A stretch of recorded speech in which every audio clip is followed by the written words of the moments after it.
I think you would want to go into Oh, there it your is. just your about, right? Under general. Okay. Yeah, I'm on the iPhone. It's 17.2.1. 17.2.1. Now let's check this guy.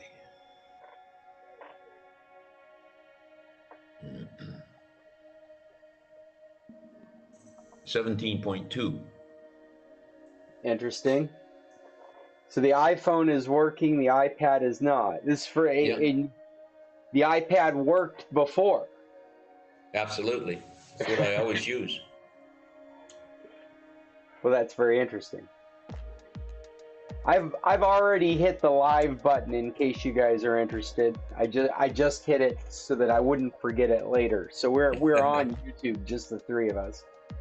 And I might get Okay. called away because I'm here in Phoenix. Yeah. Now I have another problem. I don't know whether there's a quick fix. When we were north, I bought a dongle, a Bluetooth dongle, to try to fix my Bluetooth problem on the laptop.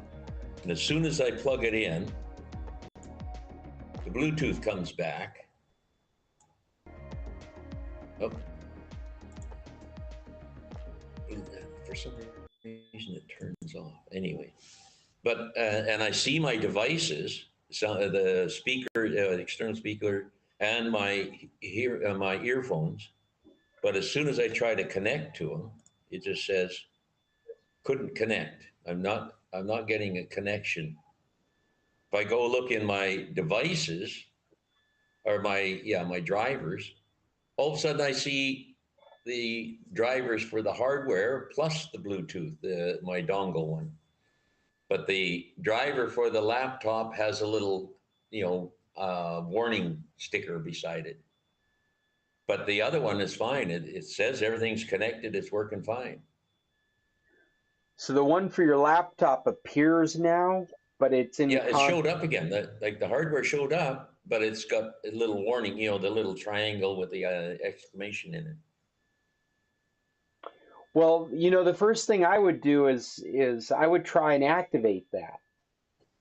I tried that. I tried, reloading the driver for it, and it said it. No, I think it said it tried and it failed or something. Failed. Okay. Yeah, because hmm.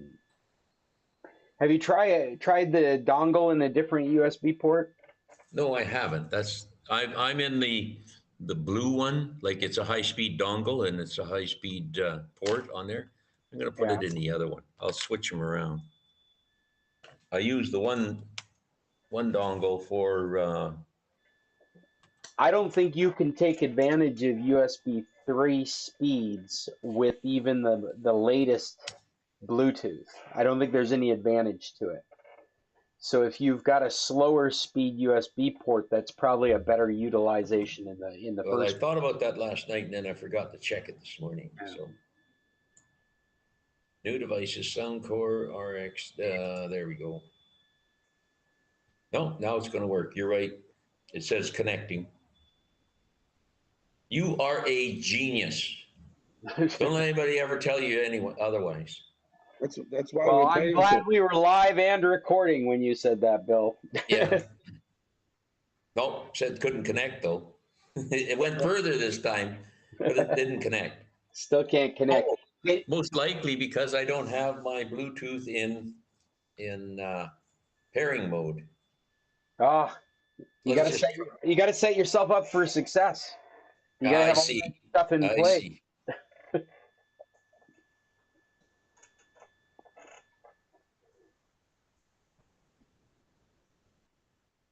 Come on. I have to say, I didn't take this picture. Once I've connected them, I always It's a forget how beautiful to picture. get them into pairing mode or You whatever. should take Rada, credit for it. Oh, it says it's connected. Let me Yeah. check it.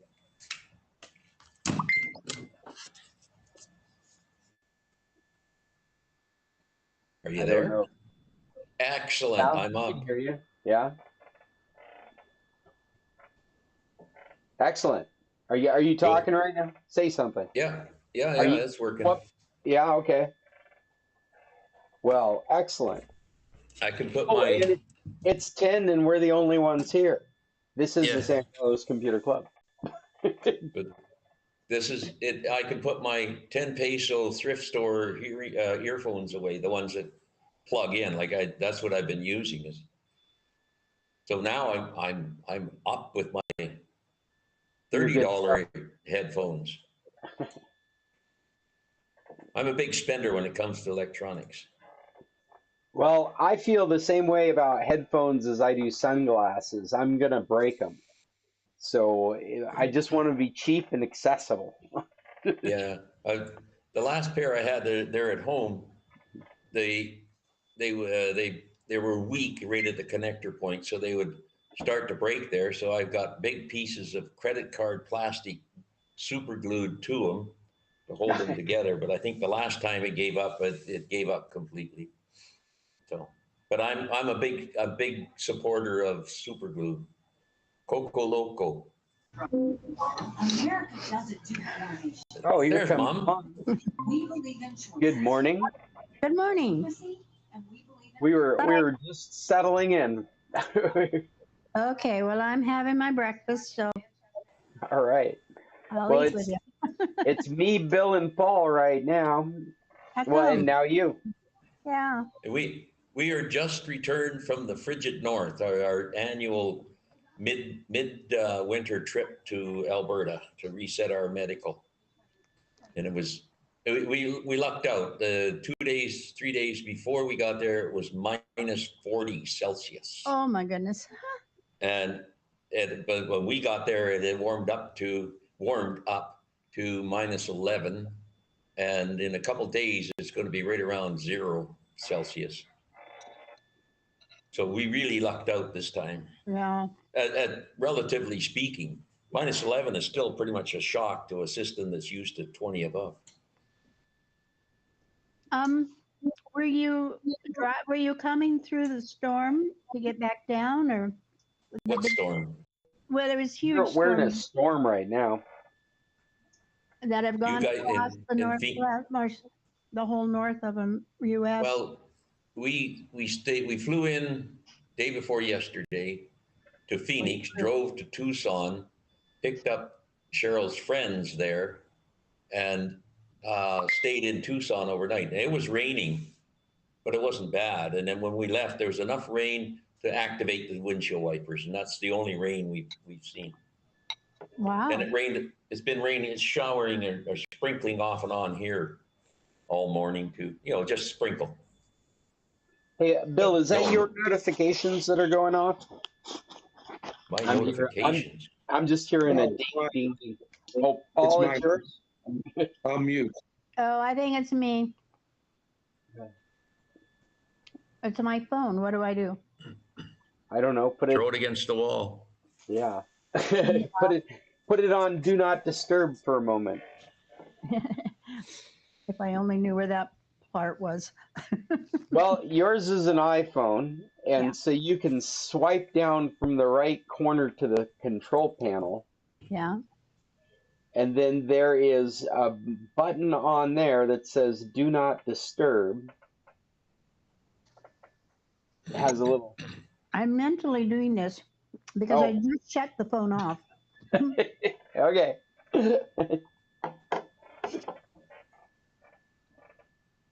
Well, welcome to the San Carlos Computer Club. I did send out a document with some topics in it that I thought you guys might be interested in. But as usual, I'm more interested in what's going on with your technologies. I think we just got Bill's headphones working right as we were starting the meeting. You have no idea. You have no idea how appreciative I am. I mean, now I got my real headphones on. Woohoo! Well, I am still disappointed that your Bluetooth hardware would go out in your laptop in the first place. Well, I'm gonna look again. I may send you a screenshot or something.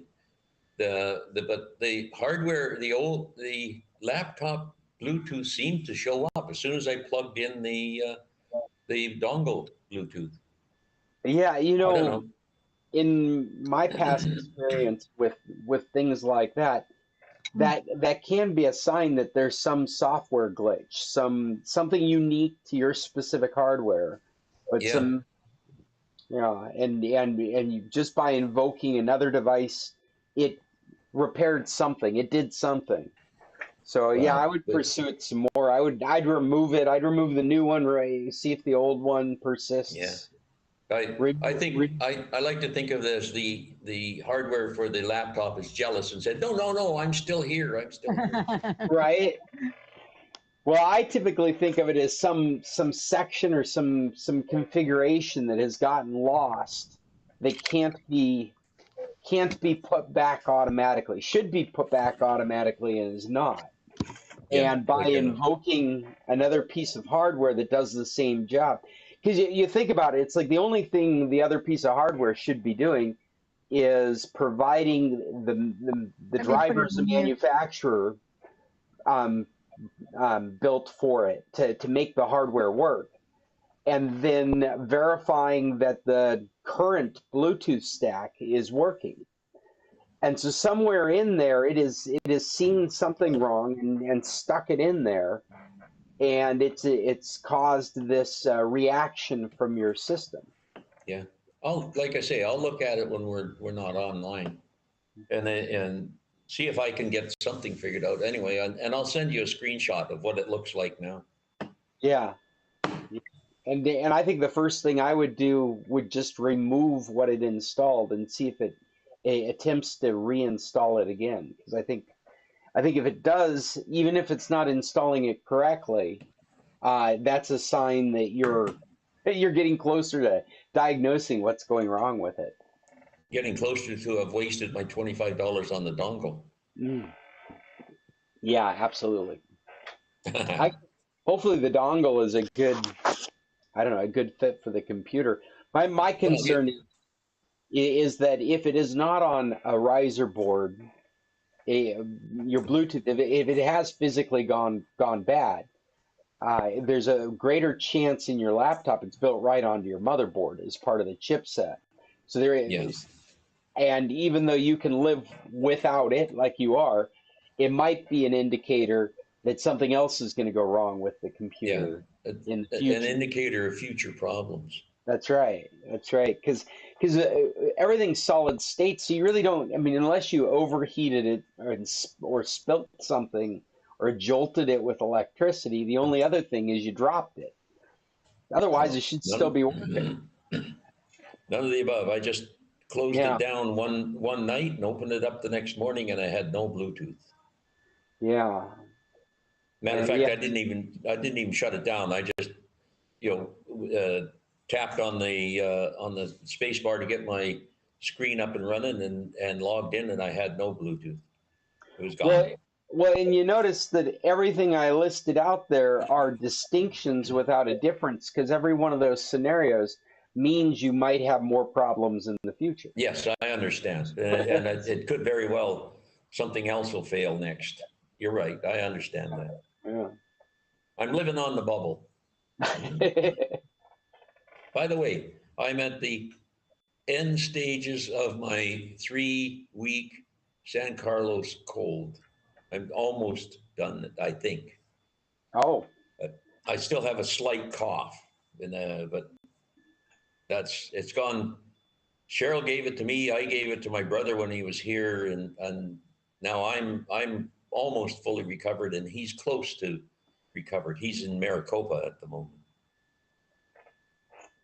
Anyway, yeah. that's just a small medical aside. We came back with a COVID positive to find out everyone in town was sick with something. Yeah, but I don't think it's COVID because we tested and didn't see anything. Hey, I see Jim in the document. Jim, he hasn't joined our group yet. Maybe he's looking for an access code. Oh, I noticed in the document I've lost the link to the access code. Hey, I wonder if that's what you're looking at, Bill. I wonder I if don't. on one email you're looking at the innards of the document and the other you're looking at the contents of the email. because on this particular meeting note that I sent out, I'm noticing that the hyperlink for the meet has disappeared. Okay, I'm looking at your document. This is shared with you, meeting 13, January 23rd, beginning, whatever, yada, yada, yada. And I always open the very bottom one on this. This is how I do it. But you're in the email itself, Yeah, and I'm in the yeah, the Google Doc. And the Google Doc has the a broken link. yeah, this is Google Doc. I opened up the doc.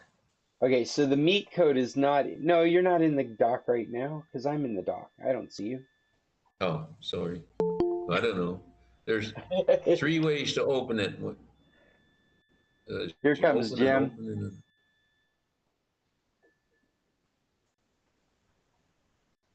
Copy. Admit. I wonder why I had to do that. I hit the admit button.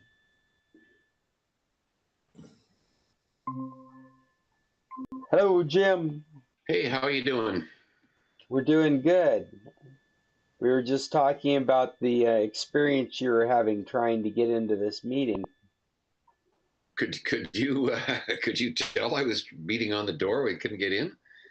I saw that you were in the document, Yeah, and the link that should be there to click on is not there. yeah, and it had capital letters in the link. Yeah. The RGB and the RRC or RRGC were capitalized Yeah, for some reason. I don't know what's going on, but I'm actually fixing it as we speak. All right. So how's everyone All right. else? Well, we're all Great. doing good. We've come together slowly as a group this morning. Yeah. I'm in I like Phoenix. your background, Paul. Thank you. Is it a picture you took yourself? No, that fella took it. Oh, there you are.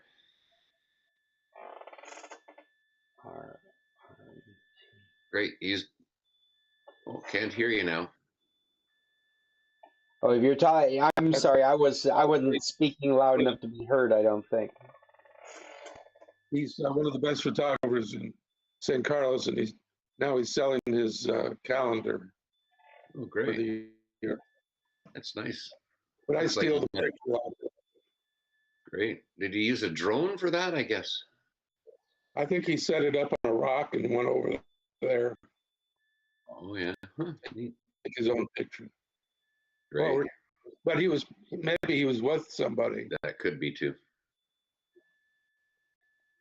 Yeah. Anyway. So that's a good view of the tennis Yeah. here. I'm trying to figure it. It's which direction is he? But just up country or where he North, is? yeah. No, good shot. So he's the type of person that says, I wonder what the view is like from the top of that mountain.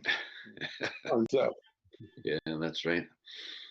I start off that way sometimes, but when I get about 1/3 of the way there, I go, oh, is it worth it? sliding down the screen. Yes, that's terrible. I Okay. once went walking with a mother and her 3-year-old, and there was a scree slope that went right down into a river, a raging river, but across it there was a path, and the path was about like that wide, big enough for a foot, and the little girl just got on the thing and just started walking across it like crazy. The mother was all nervous, but the little girl had no fear. Quite something. Anyway, so Yeah. we better not get off the topic. You're much more invulnerable when you're younger. Yes, that's right. I remember I used to think I'd live forever. Well, you don't realize how much it's going to hurt. Yeah, that's right. That's I right. wonder how I keep this. Now Lucky I everything did. hurts. That's right. That's right. Good Especially in morning, the morning. Chester. Chester's just Oh, joined us as well. oh, great. Hi, Chester. Good morning. So we actually haven't gotten into anything. What we got any new topics? Anything? I'm in Phoenix right now, so I've been doing work here in Google Docs, Google Sheets, writing in Google app scripts, working with more Bard, helping me to refine stuff in my code. I did send out a document. We've already went over this, but I'll do it again. In fact, I'll take the link and put it in our chat just so it's available in case you want to open up the document and look at these articles yourself. There's a couple of things here. They're not necessarily new. I found some stuff that it was the first time I'd seen it, so I thought you guys might find it interesting if you hadn't seen it. That desalinification thing looks pretty good, especially for those of us that live on the West Coast here, and that would include Alaska up there. It'd be nice to be able to set up maybe temporary villages and things like that. You could just float it in and have a system in a boat. Yeah, as I read it, my mind imagined things like just a structure off the shore that would have the facilities to pipe water right from the sea. You could just have a blocked unit right there. But what you just said there just triggered my imagination to having a floating unit that would just be distributed. So you'd build a device that would be barged out and hooked up to a water system. Yeah, just if you could move it in, like, there's often construction projects or whatever they need to put up an infrastructure, and we're pretty good at modular homes. Just Yeah. you could swing them in with a crane and instantly make a town. But if you don't have water, that could be a problem. So far, it hasn't been a real trouble here on the West Coast, but well, just in places like here in San Carlos, we've gone through water shortages. Yeah, It might be in the government's best interest to own some devices that could be floated throughout the Sea of Cortez when there's an emergency spot, just to supplement water when there's shortages. Yeah. And also, if you could build them, like if you have to try to build something in a remote place, you have to send your crew to do it. But if you could just have a place that was just building these boats, almost on a factory situation, you could just then pull them out to where you wanted them. Yeah. There was a ditch to La Manga that we thought was going to be for water, but it's for electricity. Oh, and yeah.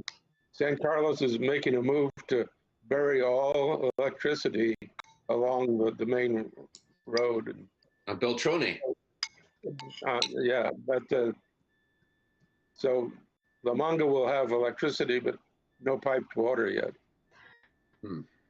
So they're putting electricity lines. They're burying them. Buried to La Manga, yeah, and then now over Somehow that doesn't. by Club Duo, they dug a ditch and put it in and stuff like that. What's the problem with that? Sounds good to me. Just increasing the infrastructure out there. This desalination thing, I'm trying to remember how quickly it was saying that it was generating water. It really felt like this could scale to a household, to a neighborhood. Like you could create a water supply right off of it. I think it was liters an hour. One of the things the Canadian Armed Forces do is when there's a disaster somewhere, they fly in desalination units to supply fresh water to whatever place is being impacted.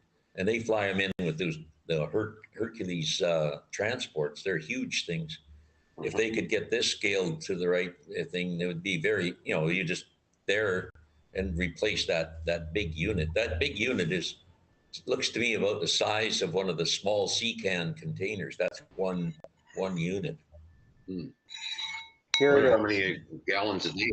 So I have no idea how much they supply, but they routinely, that's one of their disaster relief things for around the world. They'll fly them pretty much anywhere there's a need for them. yeah, they're pretty That's one of our mobile. contributions. Yeah, pretty mobile.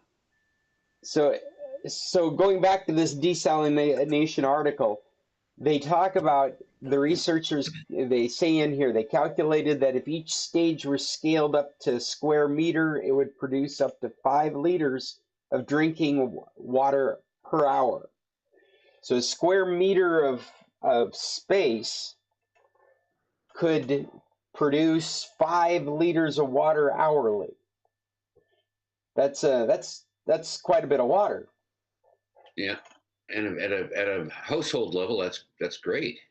Yeah. As Well, in long as you a had a device reservoir. that, I mean, if it's a square meter, that's like a refrigerator, the size of a refrigerator, maybe? A bit Yeah. less, like a small refrigerator. Cubic. That's impressive technology, I think. Yeah, I hope it comes up. They're doing it in China. Yeah. It seems like it was a Chinese university that, well, in conjunction with the MIT in some way. Right. Well, Yeah, MIT's Device Research Laboratory. It's not that new. This was published in October, but I just recently come across it. I think I saw it on Reddit and thought it was cool.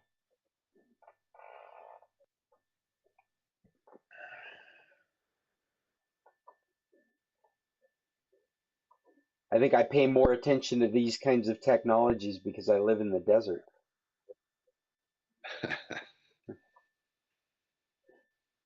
that's right. I also We came had a across, foot of snow oh, go here, ahead, Jim. so we're going to be short of water for a while. I didn't hear it. Oh, I said go ahead, but yes, You wanted say again, Paul? that Scott wanted to hear what you said. Talk What I to said, I just said we just had a foot of snow here, and so we're not going to be short of water around here for a while. The ground is just like a sponge everywhere, just soggy. It's saturated. Did it stay or did it melt immediately? It was here for 4 days. It was all very pretty. Now there's just piles of it where we shoveled it, but it's pretty well gone. If I look outside, I can see the piles over on the side of the road and things like that. But it was. I just left my car exactly where it was. I didn't didn't move it until everybody else was out and the roads were clear, and then I burst out through the snowbanks and used my car to drive around and crush the sort of slushy snow a couple of times until I had a way in, because I have a circle loop in that I can drive into my driveway with. So I never slowed down. The only place I stopped was right in the store when I went out, and then back in my own place where the snow never hit because the car was there.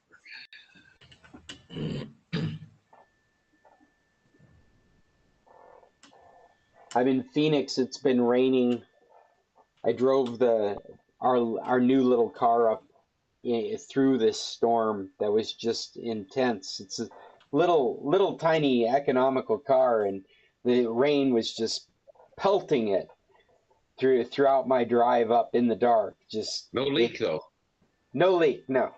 Fortunately not.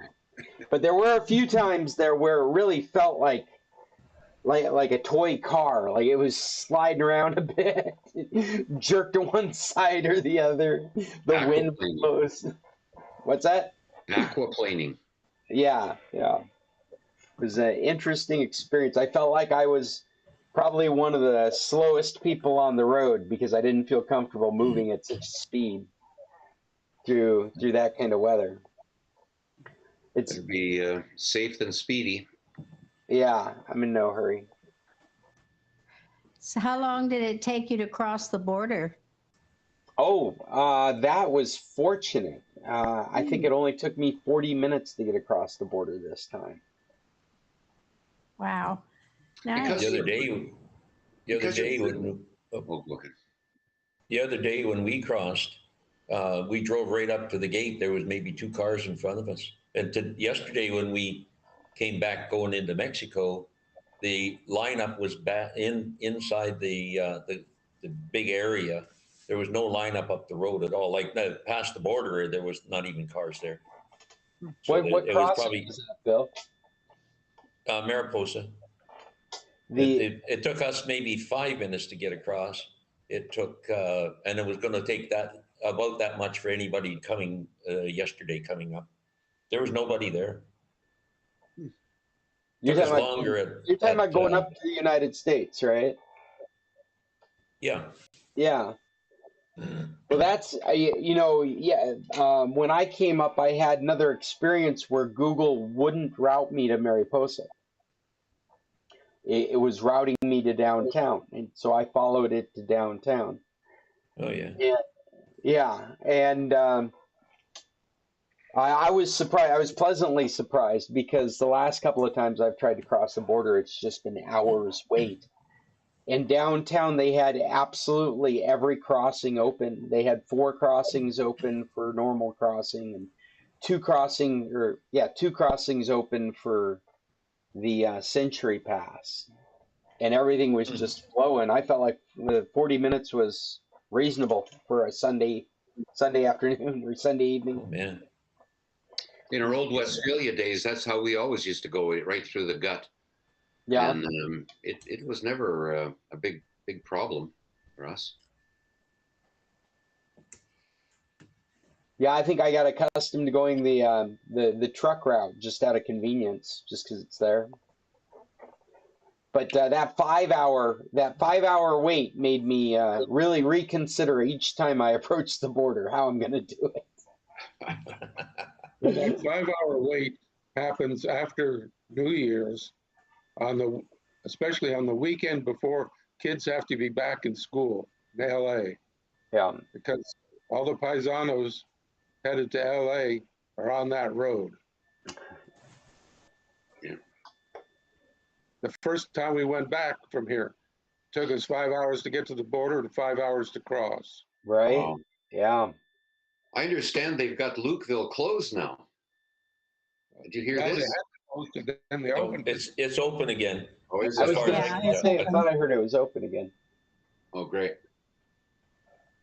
I Yeah. like. A lot of squawks from people in Arizona about that. Yeah, I bet. I bet. I've never had to wait more than 5 minutes at that place, and usually by the time we get there, it's at the end of their shift, and they just want us to, welcome to the USA, and away you go. Huh. I've never seen them in a hurry. Yeah. It doesn't bother them that there's people backed up for an hour. No, they just have their job to do. And then once you get through, then you're in the traffic jam coming out of secondary to get on your road, get on your way. Secondary's all clogged up. Yeah, it's not very efficient. So, Scott, do you have a Century Pass? I don't. I've never needed one because I've never had regular visits up to the United States. For almost 30 years, I've spent 80% of my time in Mexico, and it's only been with this job that I've started doing regular visits. So I've been thinking about getting a Century Pass for that reason. And Yeah, I apparently wonder this. if they might flag you because you're going up and down so much. Well, I'm sure they have, but not in any kind of bothersome way. I'm fully convinced that each time I approach the border, they see a history of my visits, and Mhm. so they've just immediately adjusted their uh, oh pre preconceptions of the way I'm behaving. Mhm. They, like the first time I showed up out of an odd date, it was a little jostling, a little extra conversation. But after 3 or 4 times of a week, a month showing up, it seems like I go right through with no problems. Yeah. They- They still talk to Carolyn about the rice and the garbanzo beans that she had that they took away years ago. They oh yeah, still. they take away your rice and beans, huh? That's right. That's I right. No, just try to have nothing. I don't even want to. Carolyn was just trying to find out what it is, and like we took the rice up there, and it was just in a canister. It wasn't in a the purchased container. So the next time she left it in the container, and they said, "Oh, this is this may be okay." And then they looked at it, and oh no, it was grown in Pakistan, so it was gone too. I flew one time and had a bag of chicharrones, the pigskins. And I actually had two. I had one that was unopened and one that was open. And as I was going through their customs, their agricultural part, the one that was open, I had to leave. The one that wasn't open wasn't a problem, but the one that was open couldn't come through. And I'm explaining this to a Mexican, and he gave me a funny look. He goes, "That just sounds like a hungry guy." Might have been true. When we came through American Customs, when we come home or come back, we go through Edmonton, and the American Customs are at the airport there in Edmonton. And they ask us, and when we left the hotel, we left so early that their breakfast thing wasn't open. So we had a bag. They gave us a bag of water and a granola bar and an apple. And Okay. the guy says, "You got any fruit?" And we said, "Well, we have these 2 apples from the hotel." And he reaches down and brings up the garbage can and says, "Well, you're probably going to have to throw them out, or you can't take them." He says, "But do they have a label?" And we said, the sheriff dug one out and said, "Yeah, the little sticker they put on them." Sticker on it, yeah. He says, "Oh, and he looked at it. He says, 'Oh, you're good to go. You take them with you.'" I never realized that, as long as you can show they were grown in Canada or the States, I guess, you can take them across. Didn't know that. You have to So, peel off the labels off your produce and put them on wax paper so you can.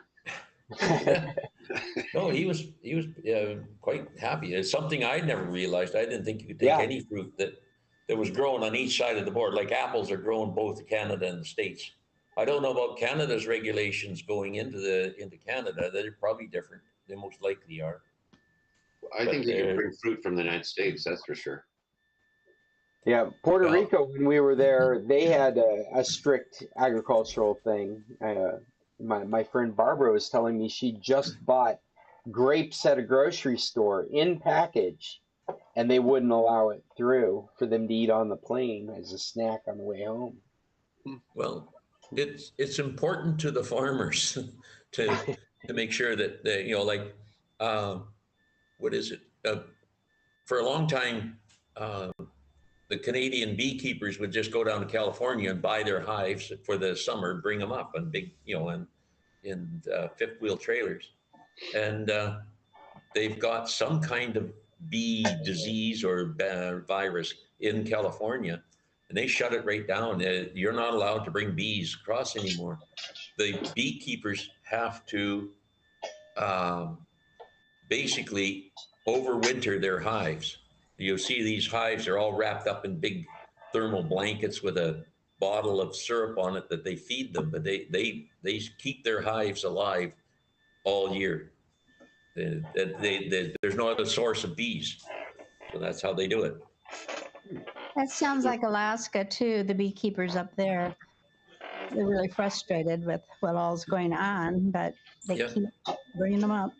Yeah, it's interesting you- that you say this because I was just listening to a podcast of Alaskan News where they were interviewing a beekeeper that was explaining how they've been able to do this. They've been able to winterize for the season, which is new but doable.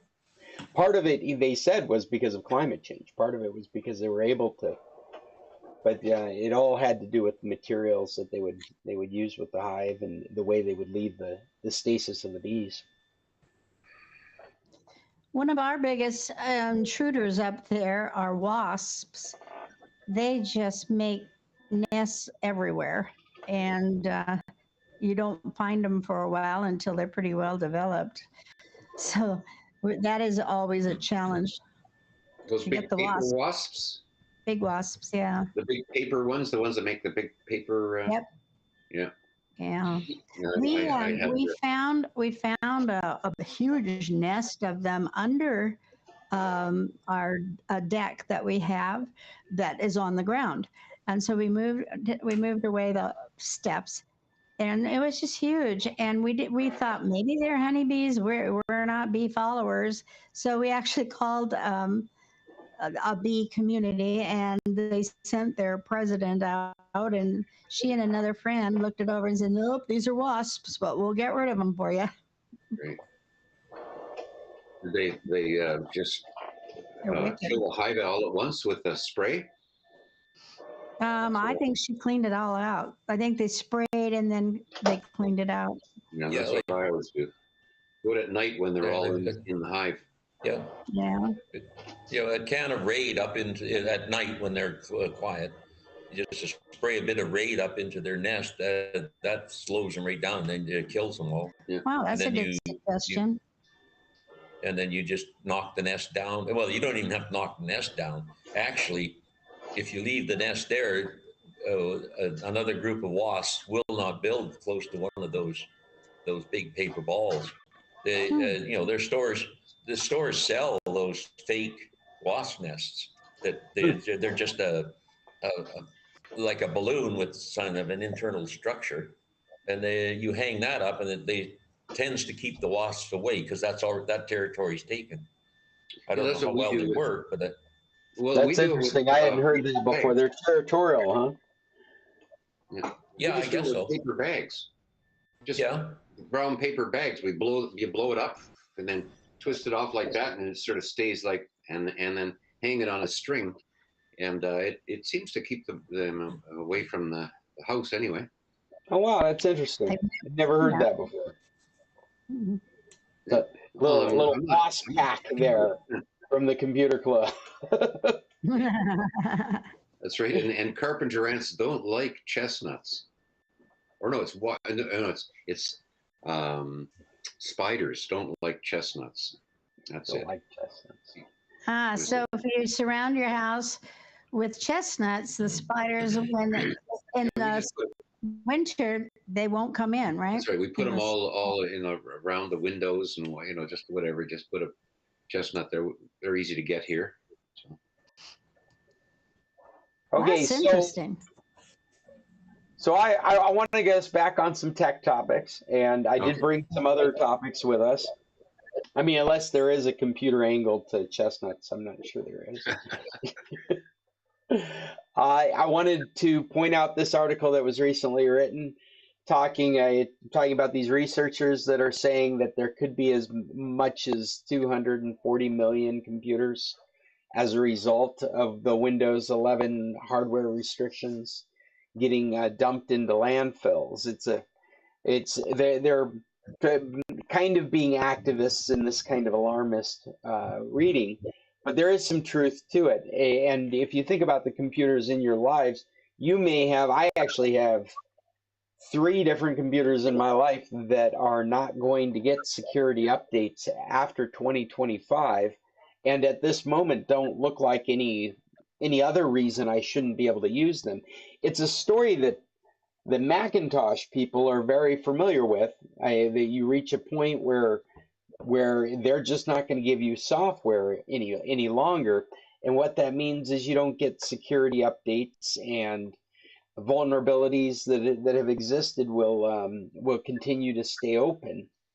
You might rely on a third-party program. You might rely more on a third-party antivirus firewall program. Windows 10 maybe there might be a role there for McAfee's or a Norton's to fill that hole, but without Microsoft doing it, it leaves these computers vulnerable to hacking, and so a lot of people are just going to take it as an opportunity to dump computers, and so the prediction is that it would be around 240 million. I was going to put that back on the screen here. So Microsoft has just recently announced that they are going to extend the security updates for Windows 10 to 2028. So they're backing away from this date, which is interesting because that will make it 16 years of support. I grew up as somebody that wasn't a fan of Microsoft for the way they did business. I'm of the age I watched them be pirates and thieves and take advantage of people. I've come to really enjoy the new Microsoft under different leadership. And this is a thing that's very impressive about their platform is now they're going to extend security updates for, well, up to 16 years after the product was even created. And they've done this because they're feeling this pressure of research like this that shows perfectly adequate computers out there doing jobs that will be declared out of date and unusable simply because of Microsoft's restrictions on Windows 11. Bill's got a hand up. Bill, what do you want to say? I just wanted to tell you, I updated my iPad to 17.3, and I'm now working. I'm in the meeting on my iPad now. It worked fine. Oh, interesting. Now, are you breaking news to us that 17.3 is available, or did you get into the beta? Well, it was available. I went to software updates, and it said 17.3. So I said, go ahead. I think that's been available as a beta update, but I don't think it's a regular update yet. It didn't say beta. It just said that was the software update that was available. I didn't look that close, but I'm gonna take a moment since you brought it up and just look. We're just about done in this meeting, by the way. About 10 You're minutes. right. Oh yeah, look at that. This is breaking news from Bill. 17.3 is available. Well, I like to be on top of the technology, you know. Yeah. Just a couple weeks ago, I went ahead and upgraded my Macintosh to the latest version, 14.2.1, and I updated the phone from 16. I was running 16 to 17.2.1. Finally did it. All good experiences for the most part. Still smiling. Well, Ubuntu would be an option. Linux, that's what I'm probably going to do with my computers. If they're going to get security updates until 2028, that may not be an issue then. Because that's really what Windows is looking at, is because they set this artificial constraint. They're creating e-waste, and they're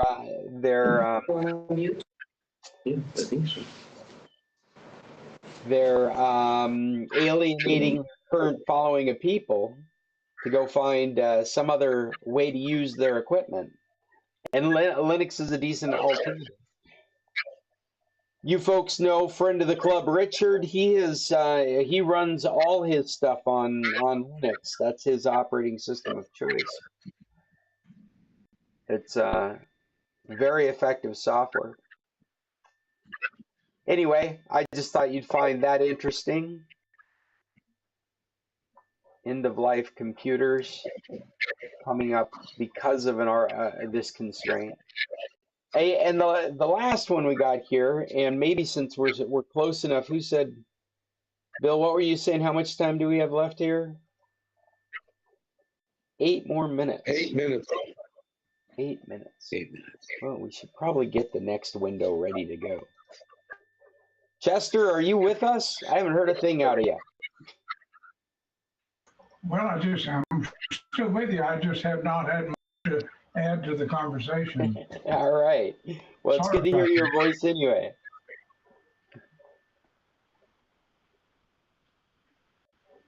I'm going to bring up the next meet window so we're ready.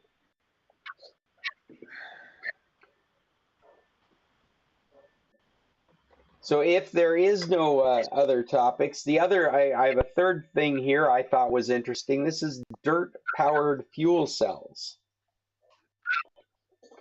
And I cut out a paragraph there in the document because I felt like it just summed up nicely the I read that one, Scott.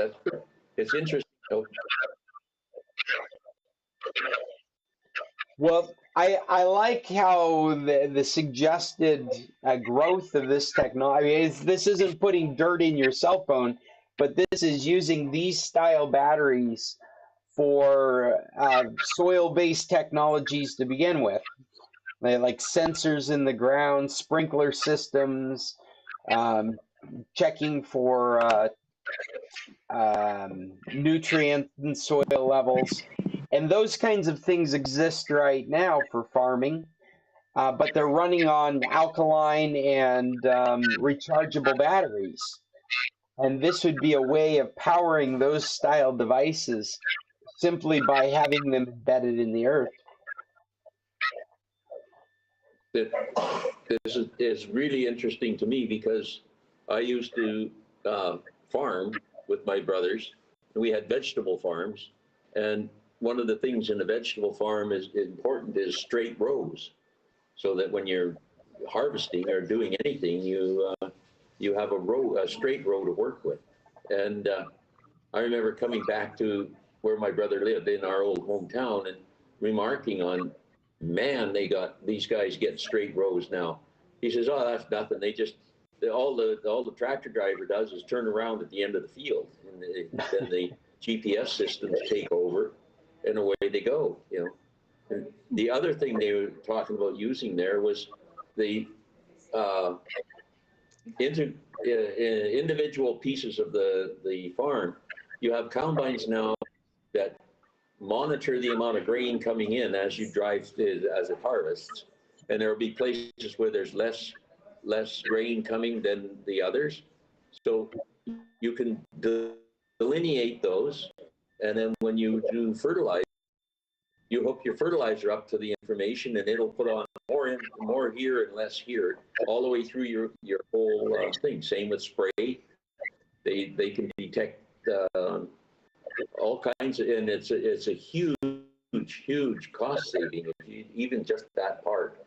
But the whole idea of precision farming, they call it, is just amazing to me.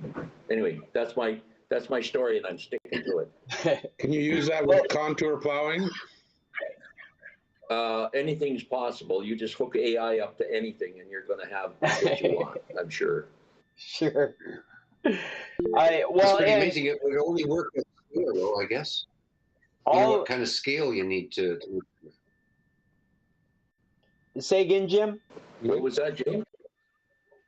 Well, you couldn't do this on a small farm. It'd have to be in very large scale, though, wouldn't it? Well, what are you talking about? The GPS tractor? The straight rows. Well, I think Bill's point is that now that's just the norm, whether it's a corporate farm or a personal farm. That's what's available for your tractor, is the ability to dial in these rows by GPS. Well, you look in the cockpit of a combine or a tractor, any implement now, the newer ones, and it looks like you're in a cockpit of a jet liner. There's just instruments everywhere, and if you go down the down the road, the operator's just looking at it's just like autopilot. It's exactly what it is. And they get to the bottom, and they monitor the turn going back up the field. And these are half-mile fields. These are quarter sections, and they do it all over the place. They use all of that kind of stuff. Wow. Mom, you've got your hand up. I do, since we're talking about desalination and how you do your rows farming. I saw something, a short, maybe it was part of a news article, and they were showing this family that were trying to develop pea. Is someone talking to me? Oh, Paul, I think you got some Where they bleed over on your speakers. I'm just going to mute you there. Paul has had an So open they mic. use this pea to, they're trying to figure out how they can use that to water the fields, use it for water. And so far, it looks like this little group that's experimenting with it feel like they're having success. So if you hear, I mean, you might hear something about that since I just sort of caught it on the news, I think. The other thing is, if you really want to see some of this big stuff working, Clarkson's farm, I've told you about this before, out of England. Well, actually, it's out of Wales. And I think he's a race driver who's retired and decided to make a farm. And he has absolutely no knowledge, Eric, so they would have you believe. It is a real life kind of show. I mean, you're watching them do the things they do. It's a lot of fun, and there's a lot of stupid stuff where you're going, how did he think of that? You know, but that would help show what you're describing, Bill, those straight rows and how they why they're important. We have under a minute. Okay, let's switch over to Okay. this other meat. Even The though I other feel thing is save it, Mom. Save it for the next meet.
I thought that was really very interesting. I forgot about the pasture. Yeah, they ran it through that machine that was up on Yeah. the wall that pasteurized it and then ran it out into a vat or something, and Mhm. delivered it for fertilizer. Well, it'll be interesting to see how that goes. Well, in the Far East, they've been doing that for many, many years, just not with the same stuff. Yeah. So, Do you remember, was this human urine or were they collecting also from the cows? all I remember was human urine because they would all urinate in that one little thing, and then they would pour it into the big collection Oh, thing, and then they would take They it had away their and own- pasture. Yeah, their own toilet type of thing where the hard stuff goes in one direction of the toilet and the Right. urine goes where it can be collected. right. Yeah. It was interesting, very interesting. What is this, a smart toilet? No, actually, no, it was by hand. It was by hand. Yeah. And it wasn't Okay, out of the so house. did you get to go on to your next thing, Mom? No, I rapidly wrapped two together, Clarkson's Farm and Pea. All right. And Clarkson's Farm, if I remember right, that's a reality TV show that Yeah, I yeah. think the guy was from what was the car show? A The TV Top show that had to do Top with, Gear? Top Gear, is that yes, right? I It think was so. Yeah. Top Gear is the one. Clarkson, yeah.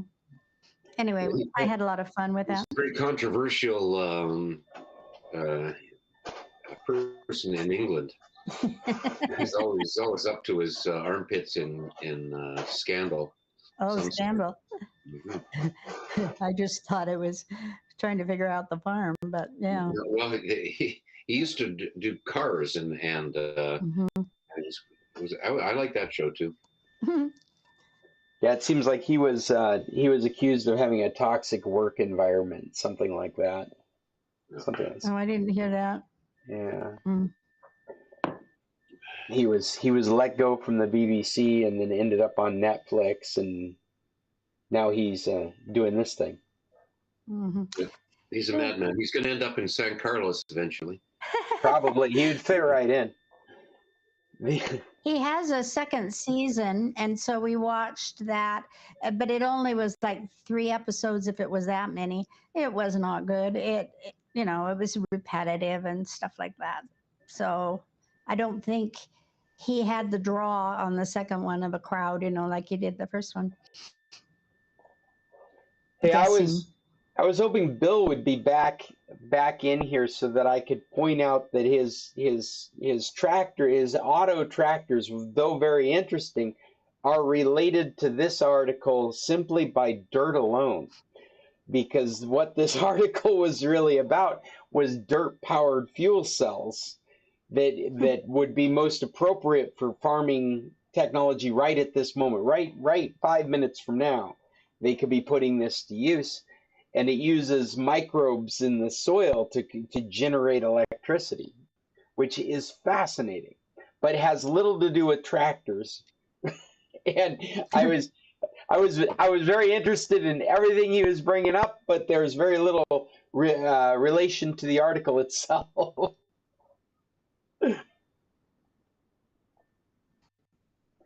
The device, the energy conducting device, is like the size of a shoebox.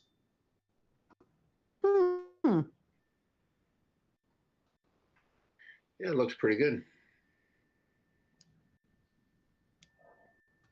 I just think And it's what is fascinating.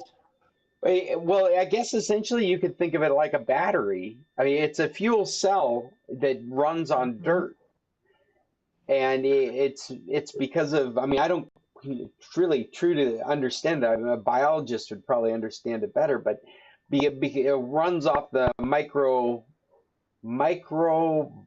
fuel cell in order for microbial fuel cell. So that's the terminology for it, microbial fuel cell.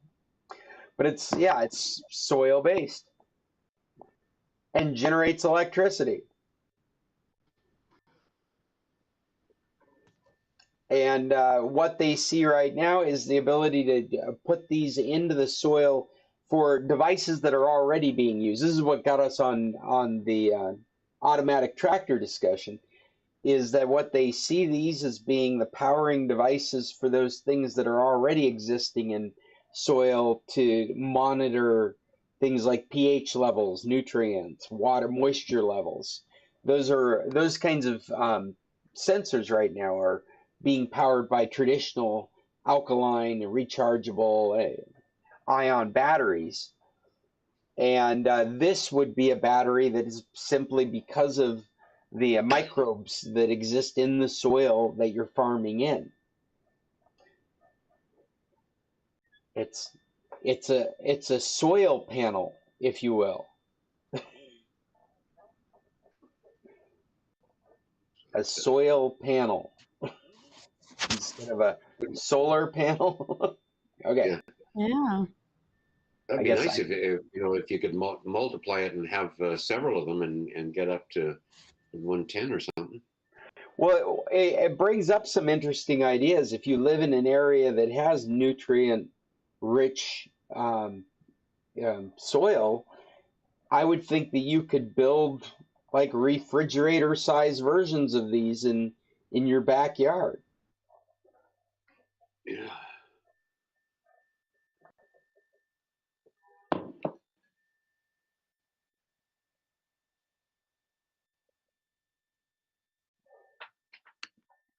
Well, anyway, I think that exhausts the articles that I thought you guys would find interesting from the document of possible topics. I've got on our document, I have put Mom's recommendation of Clarkson's Farm. Does anybody else want to add something to the group? We've narrowed it down to the four of us, I think. Everybody's gone. Yeah, I see you've got a hand up. Go ahead. This may have been mentioned before, I don't know. But what just came out on Netflix is a series called Boy Swallows Universe. Boy Swallows Universe. I've Mhm. never heard of it. It has the star, one of the main characters in this is the one who played Ragnar Lothbrok in the Vikings. And Oh, he plays really? this way of the Vikings.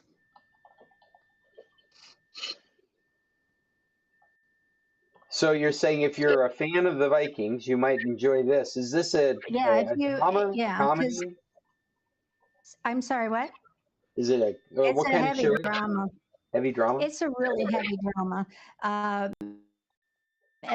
Basically about a mother with two boys trying to make it through life while using drugs, and her boyfriend is the Viking, and he's a drug seller and stuff. That is early in the movie, and then it's done with. What you watch the or not movie but series for is what happens to these boys. One is 13, and I think the other is 15, and what they go through trying to figure out how to not only stay alive but to survive. I've been really impressed with it. I don't know if it may get a 6 something, I'm not sure, I can't remember, but the acting I think is remarkable, especially one of the boys. You just can't believe a kid could act that well. So I recommend that. And the other thing we've been watching, which I didn't think I wanted to watch, but I really like it, is Louder Milk. And I'm pretty sure somebody brought that back up brought that up last week. Louder Milk? Louder. It's Louder, and then it's milk. MILK. Louder Milk. I haven't heard of that at all. Either one of these. Neither one of Okay, these well, are you'll look it new up. things to me. It's very funny. I should say it has a lot of funny stuff in it. And it's situational comedy. So we were having fun with that. It seems like I had another one too, but I've forgotten it. Forgot to write it down. And both of those are in Netflix. Netflix. I've got a silly one, but it's easy to recommend. It's Ted, the TV series. Ted? Yeah, it's Seth MacFarlane. You remember Oh, yeah. the movies Ted and Ted 2 of the teddy bear that came to life. This is a TV Yeah. series that is dedicated to that period of time when he's a teenager with the live teddy bear. So in the 80s when the teddy bear came to life. He came to life because he wished on a star that his teddy bear would be alive, and so he became alive. And you just accept that, or you're not interested in watching this Ted stuff. You just have to. That's reality in this world. Is that a wish on a star made a teddy bear come alive. So after that, he's a kid. This is in the 80s. He grows into the 90s. This is in the mid to late 90s when he's a teenager. He's in high school with this this teddy bear, this living teddy bear. And the living teddy bear was interesting for a small period of time, but he's basically forgotten about. He's just some artifact of pulp culture, similar to how he is when he's reached adulthood. And the show is genuinely funny. Yuya and I started watching it just out of a lark, just to see what it might be like, and found ourselves laughing out loud throughout the show. And so it's an easy recommendation. You just check your brain at the door, and just laugh wholeheartedly. It's a lot of fun. And that's just all I Ted. got. Ted the TV series. Ted.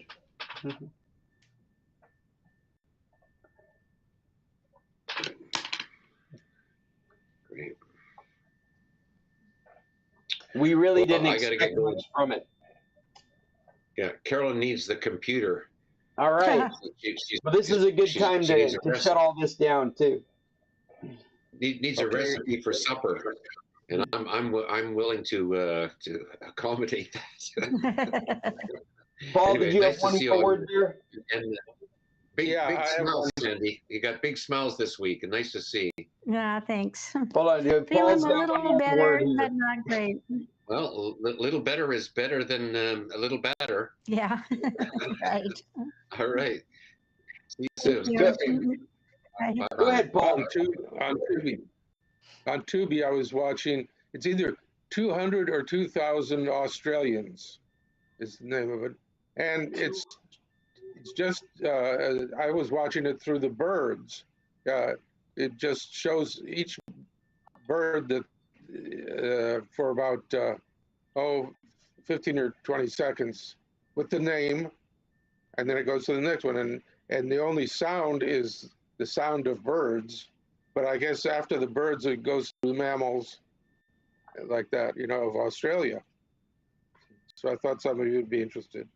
This is a Tubi channel. Yeah, Or I've a seen it. Tubi movie. a Tubi movie called 200 or 2,000 Australians. Yeah. Maybe if you just search for Australians, you might find it. Yeah. I forgot to mention the show, The Boy Who Swallowed the World, our universe. That is also in Australia. So I think they're cranking out some good films or series. Yeah, we watch. Well, Australian stuff. or they have content, whereas our writers and actors were on strike for. That might be it. They had to call on another country to.